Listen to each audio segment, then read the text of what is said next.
সভাপতিত্ব করছে যুগ্ম আহ্বায়কবৃন্দ, সদস্যবৃন্দ, উপস্থিত সুনামগঞ্জ জেলা স্বেচ্ছাসেবক সংগ্রামের ফলস্বরূপ ফ্যাসিস্ট খুনি হাসিনা বাংলাদেশ থেকে পালিয়ে গিয়েছে। আমরা খুনি হাসিনাকে আন্দোলনের মাধ্যমে এই বাংলাদেশ থেকে পালিয়ে যেতে বাধ্য করেছে। ফ্যাসিস্ট খুনি হাসিনাকে বিদায় করে আমরা বাংলাদেশের গণতন্ত্র নিয়ে একটি স্বাধীন সার্বভৌমত্ব বাংলাদেশ গঠন করব।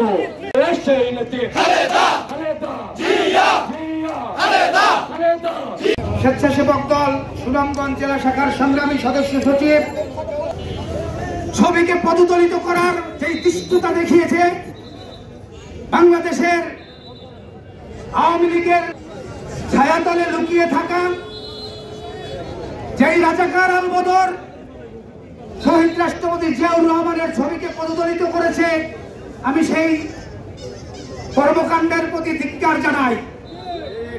তোমরা আমাদের কলিজায় আঁচড় কেটেছ। বাংলাদেশ থেকে এই রাজাকার আল বদরদের উৎখাত করতে শুধুমাত্র স্বেচ্ছাসেবক দলই যথেষ্ট। বাংলাদেশের